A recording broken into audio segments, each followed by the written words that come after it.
وہ کیوں ہوئی، اللہ تعالیٰ نے کیوں کروائی؟ دراصل معراج نبوی نے بہت سارے عقدے جو ہیں وہ حل کر دیے، کہ بہت سارے لوگ یہ کہتے ہیں بدعقیدگی کے ساتھ کہ بندہ جب فوت ہو جاتا ہے تو وہ مٹی ہو جاتا ہے، خواہ وہ نبی کیوں نہ ہو، نعوذ باللہ من ذالک۔ نبی کی نسبت اللہ کے ساتھ ہے، جس چیز کو نسبت اللہ کے ساتھ ہو گئی اللہ تعالیٰ اس کو فنا سے بچا لیتا ہے۔ یہ وہ حضرات ہیں جن کو اللہ تعالیٰ نے نبوت کے جو ہے وہ شرف سے نوازا، ان کے سروں پر نبوت کے تاج رکھے۔ وہ ہم عام لوگوں جیسے نہیں، نبی کا تو سونا عام لوگوں جیسا نہیں ہوتا۔ اللہ تعالیٰ نے سب نبیوں کو وہاں پر بالکل صحیح حالت میں اپنے نبی کے ساتھ ملاقات کروا کے یہ ثابت کر دیا کہ اگر ابراہیم علیہ السلام کو دنیا سے گئے ہوئے 4000 سال ہی کیوں نہ گزر گئے ہوں، میرا ابراہیم آج بھی اسی طرح زندہ موجود ہے۔ اور اہل سنت والجماعت کا یہ عقیدہ سب سے بہترین عقیدہ ہے، سب سے بہترین، کیونکہ اس میں نبیوں کا ادب ہے، اس میں نبیوں کی حیات کا اللہ تعالیٰ نے ایک وجود جو دکھایا، اسی لیے فرمایا بارکنا حولہ لنریہ من آیاتنا۔ برکت کیوں رکھی؟ اس لیے برکت نہیں رکھی کہ وہاں پر کچھ کھانے پینے کی چیزیں، فرمایا برکت اس لیے رکھی کہ بیت المقدس کے ارد گرد نبیوں کی قبریں ہیں، اللہ نے ان کو برکت والا ماحول فرمایا کہ اس کے ارد گرد اللہ نے برکتیں رکھی ہیں۔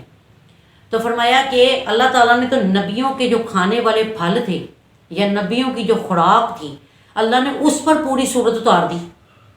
والتین والزیتون، نبی انجیر بھی کھاتے تھے، زیتون بھی کھاتے تھے۔ اللہ تعالیٰ نے اس درخت کو اتنا بابرکت کیا کہ زیتون مبارکن کا لفظ زیتون کے ساتھ استعمال کیا۔ نبیوں کی کھانے والی خوراک اللہ کو اتنی عزیز ہے، اور ہمارے نبی کے تو کھجور کا پورا درخت کا ہی ذکر کر دیا، پوری صورت ہی بنا دی۔ تو کہنے کا مقصد کیا ہے کہ نبی جتنے بھی آئے، انبیاء اکرام، رسول اکرام، اللہ تعالیٰ نے ان کے مرتبے مقام بڑے اونچے بنائے۔ اور ہمارے نبی کے ساتھ جب ان کی ملاقات ہوئی تو علیحدہ علیحدہ جو بھی وہاں پر گفتگو ہوئی، زیادہ گفتگو تو نہیں ہوئی کیونکہ آپ سرکار کا بھی سفر بہت تھا، تو آپ سرکار صلی اللہ تعالیٰ علیہ وآلہ وسلم 500 سال کا عرصہ ہے ایک آسمان سے دوسرے آسمان تک جاتے ہوئے، تو 3500 سال تو سرکار نے یہی بسر کی ہے۔ اور پھر آگے جب آپ تشریف لے جاتے ہیں تو وہاں پر سدرۃ المنتہا پر آقا علیہ السلام اپنی تہمت اور کرتے کے ساتھ تشریف فرما ہوئے ہیں۔ آج سائنس اس سوراخ کی ریسرچ کر رہی ہے جہاں سے سرکار گزر کر گئے ہیں۔ انہوں نے کہا یہ ایک ایسا سوراخ ہے، اس میں جانے کا رستہ ابھی بھی ہے، لیکن واپس آنا صرف مسلمانوں کے نبی کا کام تھا کہ وہ واپس بھی آ گئے۔ اور دراصل آقا علیہ السلام کا جانا تو کمال ہے ہی، عروج تو کمال ہے ہی، نزول اس سے بڑھ کر کمال ہے۔ آج یہاں پر کوئی بندہ کسی اور ملک میں چلا جائے تو وہاں کی سہولتیں دیکھ کر وہ سب گھر والوں کو کہتا ہے یہاں ہی آ جاؤ، ہم نے پاکستان میں آ کر کیا کرنا ہے۔ لیکن قربان جائیں اپنے پاک نبی کے کہ وہ رب دیکھ کر کیا کہہ رہے ہیں کہ میں نے واپس جانا ہے۔ اور اللہ تعالیٰ ان کو کیا فرما رہے ہیں کہ اے میرے نبی آپ یہاں رکیں؟ فرمایا نہیں، اب میرے صحابی جو ہیں ان کے اٹھنے کا وقت ہو گیا، اب میں جا رہا ہوں۔ جب میرا صدیق مجھے نہ پائے گا، میرا عمر، میرا عثمان، میرا علی علیہ السلام مجھے نہ پائیں گے تو وہ پریشان ہو جائیں گے۔ کیسے بھول سکتے ہیں آپ اس نبی کو جو وہاں رب کے سامنے بیٹھ کر بھی آپ کو نہیں بھولا، جنہوں نے 700 آپشن اللہ تعالیٰ نے ان کو دیے کہ مانگے جو کچھ آپ مانگیں گے آج میں آپ کو دوں گا۔ اس وقت اللہ تعالیٰ نے ایک کھلی آفر آپ سرکار صلی اللہ علیہ وسلم کو دی، لیکن آپ سرکار صلی اللہ تعالیٰ علیہ وسلم نے صرف اپنی امت کی بخشش کو سر فہرست رکھا۔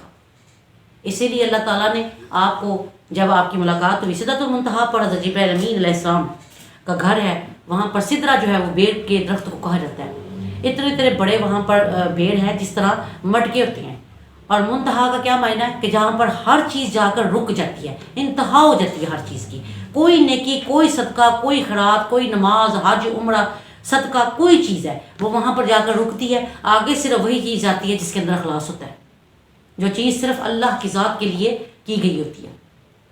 اسی لیے اس جگہ کو ایک حد بندی کر دی گئی جہاں پر جبرائیل امین علیہ السلام کا گھر ہے۔ تو فرمایا کہ آقا علیہ السلام جب تشریف فرما ہونے لگے تو آپ نے فرمایا کہ یا حضرت اگر میں ایک بلشت بھی آگے جاتا ہوں تو میرے پر جو ہیں وہ جل جائیں گے۔ آپ سرکار صلی اللہ علیہ وسلم مسکرا دیے اور آپ نے فرمایا کہ کاش تم یہ سمجھتے کہ جو میرے ساتھ آتا ہے نا، جو میرے ساتھ لگ جاتا ہے، فرمایا وہ کیسے جل سکتا ہے۔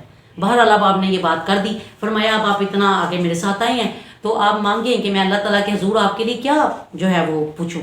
کوئی آپ کے لیے عرض آپ کے دعا کوئی ہے آپ کی تو بتائیں.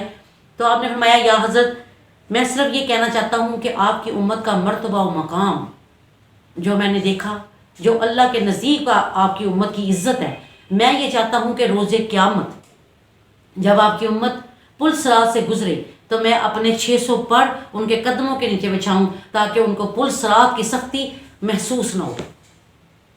ہم وہ امت ہیں کہ روز قیامت VIP امت کر کے میں اٹھایا جائے گا. جب ہمارے نبی کو پکارا جائے گا، ہمیں بلایا جائے گا تعال یا اولیائی، آؤ میرے دوستو، ہمیں اتنی عزت وہاں دی جائے گی. لیکن افسوس کہ ہم لوگوں نے اپنے آپ کو بد عملیاں کر کر کے اتنا گنوا لیا، اتنا خراب کر لیا کہ ہم آج کلمہ پڑھتے ہوئے بھی بعض کا ڈرتے ہیں کہ اللہ پتہ نہیں یہ بھی قبول ہوگا کہ نہیں ہوگا. تو بہرحال اب آگے آقا علیہ السلام کو کیا کچھ اللہ تعالیٰ نے عطا کیا، آپ نے کن کن جہانوں کی سیر کی، انشاءاللہ تعالیٰ آپ کو اگلی ایپیسوڈ میں ہم بتائیں گے. وما علینا الا البلاغ المبین وبلغنا رسولہ النبی الکریم الامین. تو یاسین.